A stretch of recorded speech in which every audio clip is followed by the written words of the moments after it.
Hola amigos, bienvenidos a nuestro canal de Intihuatca. Hoy para tratar un tema muy importante en el proceso terapéutico que se refiere a la resistencia a los cambios. ¿Por qué nos cuesta tanto cambiar? Las crisis, las enfermedades que nos aparecen, los síntomas, simplemente son señales que nos están indicando que un cambio profundo debemos realizar. Vamos a tener que observar bien el mecanismo de los tres niveles. El nivel biológico, vamos a tomarlo como referencia a la unidad celular, es decir, esa célula que es una especie de ser humano en miniatura, pues cumple todas las funciones, funciones de respiración, de alimentación, de movimiento, de división celular, o sea, sexual, de alimentación, etc. Entonces somos un compendio de 50 billones de células que conforman al ser humano. Entonces, como unidad biológica vamos a tomar esa célula. Rápidamente vamos a ver que esa célula también evolucionó de una célula muy simple llamada célula procariota por carecer de núcleo, donde todo el material genético y la información estaba distribuida en el citoplasma, y la célula más evolucionada la conocemos como la célula procariota, la cual aparece el núcleo, y en el núcleo está todo el material genético que conocemos en forma de cromatina. Muy importante fue el descubrimiento de la membrana celular que recubre a esta estructura de 7 micrones formada por 3 capas fosfolipídicas que tienen una importancia fundamental, porque en principio todos estudiamos en la universidad que el núcleo formaba una especie de cerebro de la célula, donde toda esa información era coordinada por el núcleo celular contenida en el ADN. Más adelante se descubrió que si una célula es enucleada, es decir, se le extirpa el núcleo, puede vivir perfectamente varios meses, simplemente muere porque no se puede dividir, pero las funciones no se alteran. Entonces ahí empezamos a ver que quizá esa afirmación que decíamos de que el núcleo era el cerebro de la célula no es tan así. Entonces se empezó a estudiar la membrana celular y su estructura, y nos dimos cuenta que está formada por esas capas fosfolipídicas donde existen dentro de ellas proteínas integrales de membrana, que son proteínas que operan dejando pasar ciertas sustancias, expeliendo otras. Es decir, que el mecanismo, si la inteligencia de la célula está dada en esa membrana tan pequeña que tiene una inteligencia increíble, como lo vamos a ir viendo. Y el núcleo nos damos cuenta que está manifestando las gónadas, es decir, el aparato reproductor, porque es por el medio del cual ella se divide, en mitosis. Con este nuevo concepto vamos a establecer que estos receptores de la membrana, son proteínas específicas, están adaptadas a la dinámica de la química que le llega del medio intracelular, y por el cual esa información hace que la célula adopte distintos tipos de funciones. También podemos encontrar pequeños receptores llamados nanoantenas, que son las que están observando no solamente el ámbito citológico, es decir, no solamente el ámbito periférico a la célula, sino también son capaces de captar estados de ánimos de la persona. Es decir, si la persona está viviendo en un medio agresivo, en un medio tóxico, estos nanoantenas conforman una capacidad de recibir esa información energética y transmitirla a la célula bajo un criterio. La célula, si se defiende, no crece. es decir, que ante un ámbito hostil que la persona esté viviendo, esa célula no va a crecer. Esta es la primera información en el nivel biológico. El segundo ámbito que se desarrolla todo este proceso es el ámbito personal. Acá tenemos lo que sería un individuo rodeado de lo que conocemos como la burbuja holocuántica, es decir, un campo luminoso, un campo energético de información y energía que rodea a cada ser humano. Lo llamamos la burbuja holocuántica, donde toda la realidad sucede dentro nuestro. Y cómo este campo a su vez se comunica con el macrocampo planetario.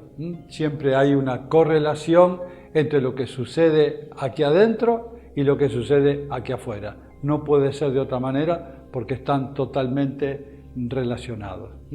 Entonces nosotros desde este lugar sabemos que los pensamientos que provienen del cuerpo mental de la persona, los pensamientos que provienen del cuerpo mental de la persona, porque no es el cerebro el que piensa, sino que el cuerpo mental genera una vibración determinada, es un evento cuántico, que luego es captada, esa vibración, y traducida por el cerebro físico en determinado pensamiento para que lo hagamos consciente.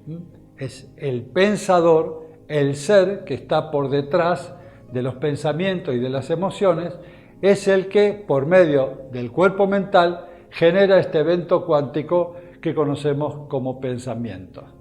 Ocurre que ese pensamiento generalmente va acoplado por una energía emocional que le da una estructura que conocemos como forma del pensamiento. Y va a tener una carga, esta energía, positiva o negativa según el orden del pensamiento. Pero en la realidad lo que conocemos es que los procesos mentales se dan en forma de mecanismos automáticos que hemos grabado durante nuestra vida.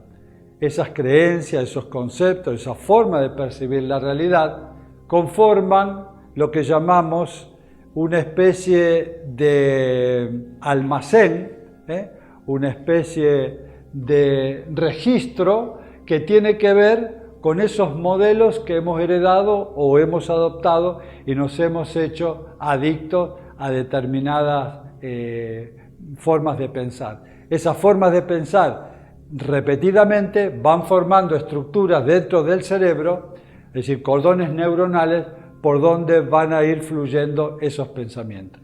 Como esos pensamientos están imbuidos de una emoción y para sentir esa emoción necesitamos un mecanismo de neurotransmisores que surgen del cerebro o del hipotálamo, núcleos especializados en generar neurohormonas que van a poner en contacto al cuerpo emocional para determinar qué sensación vamos a sentir. Entonces, estos mecanismos son importantes porque están relacionados todo el tiempo con la unidad básica que es nuestra célula.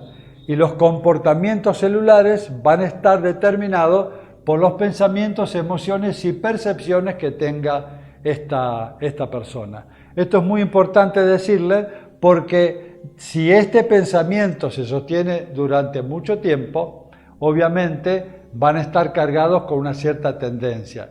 Si es una tendencia a la carencia, si es una tendencia a la hostilidad, van a estar cargadas por neurohormonas que tienen que ver con el cortisol y la adrenalina y van a generar una especie de condicionamiento en los receptores de la membrana que van a empezar a cambiar, a mutar para ser receptores de determinadas neurohormonas, como estamos hablando, las hormonas del estrés.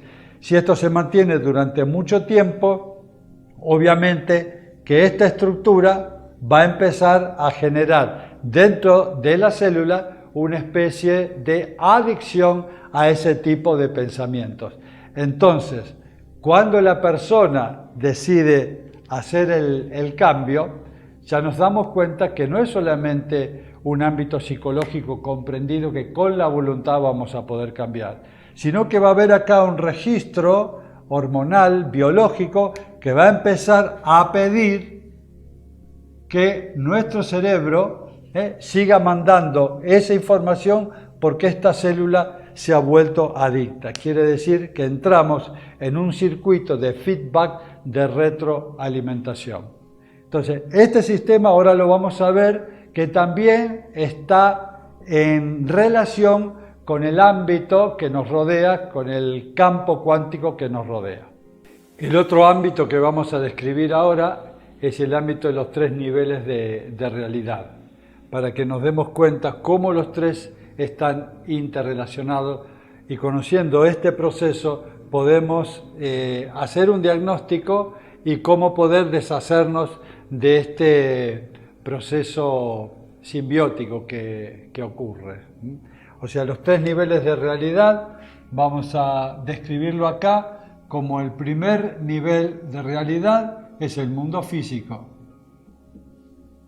que todos conocemos, el mundo tridimensional, sólido, que estamos acostumbrados a manejarnos, palpable, los sensores que nos determinan de este mundo físico, los conocemos como los 5 sentidos. Esa información que traemos nos hacen ver que hay un mundo físico, un mundo real, un mundo que se mueve a través de las leyes newtonianas, donde todo es predecible, pronosticable, determinado.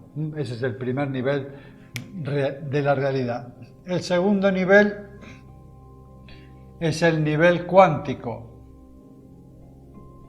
El nivel cuántico que conocemos es el mundo de lo pequeño, el mundo de las partículas, el mundo que conocemos como tan sutil, impredecible en su dinámica, que las leyes físicas no pueden explicar los procesos que se viven en el nivel cuántico, el átomo y los niveles subatómicos.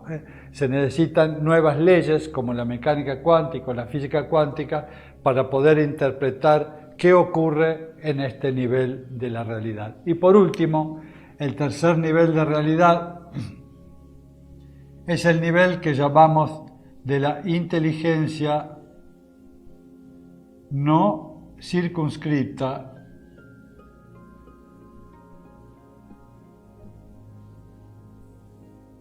quiere decir que no está determinado en un lugar, sino que es un campo, un océano de información y energía, es el reino de la abstracción pura, donde todo aquí sucede simultáneamente, es decir, la onda, la partícula, todo sucede simultáneamente. Es un mundo de infinitas posibilidades. Aquí, en este mundo fundamental de la existencia, está estructurado con esa energía de simultaneidad.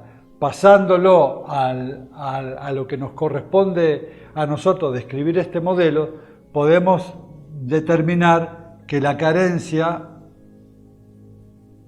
es una posibilidad cuántica de la conciencia, pero pegadita a este campo de información está la abundancia, está la sanación, está la enfermedad, como posibilidades cuánticas de la conciencia. Entonces vamos a ver ahora cómo opera este proceso en simultaneidad. Ese pensamiento que hemos memorizado, ese pensamiento al cual nos hemos hecho adictos, que forma un carácter, forma nuestra personalidad, tiene el apoyo químico de todos los 50 billones de células que están conformadas y han modificado su membrana celular para para corresponder a determinado tipo de pensamiento o emoción. Entonces vamos a ver ahora esta frecuencia de carencia, por ejemplo, que es lo que he memorizado en mi conciencia, he memorizado este arquetipo. Esta energía va a actuar en los 3 niveles de la existencia y obviamente lo que va a elegir es este potencial de la carencia que está ahí como una oportunidad, como una circunstancia, como un potencial, como una posibilidad. Porque soy adicto a esa forma de pensar. Entonces, desde el plano de la inteligencia no circunscripta, es decir, desde el plano fundamental de la existencia como mundo potencial, esta energía va a ser la que va a empezar a aflorar al nivel cuántico. Al llegar al nivel cuántico, mueve esta sopa cuántica de determinada forma, acorde a este campo de energía de información, y en el nivel físico, a través de un proceso de sincronía, organiza el nivel físico para que un proceso de carencia me ocurra como circunstancia a este pensamiento. Entonces me doy cuenta que estoy entrando en un circuito automático de pensar de una manera porque hay un proceso biológico que he adquirido y ese proceso biológico genera siempre una misma química, pero sale de mi burbuja holocuántica porque estoy también en conexión con la gran burbuja holocuántica del universo, y en el último nivel de las posibilidades infinitas voy a elegir siempre aquello que he pensado. Entonces, eso que he pensado, ese potencial, al subir al nivel de mis relaciones, de mis vínculos y de mis sucesos, hace que sea acorde a este modelo, y las cosas que me pasan, me están pasando porque las estoy creando simultáneamente en este complejísimo proceso. Por eso es tan complicado a veces la naturaleza del cambio, porque es muy complejo el sistema coordinado que está cooperando con ese modelo. Entonces me doy cuenta que estoy atrapado en un circuito que me es muy difícil salir y me es muy difícil el cambio porque no basta con mi voluntad. Lo que yo debería hacer es romper este modelo, a cambiar a un nuevo yo neuroquímico a través de un proceso de conciencia donde puedo empezar a romper este circuito patológico para poder sanarnos.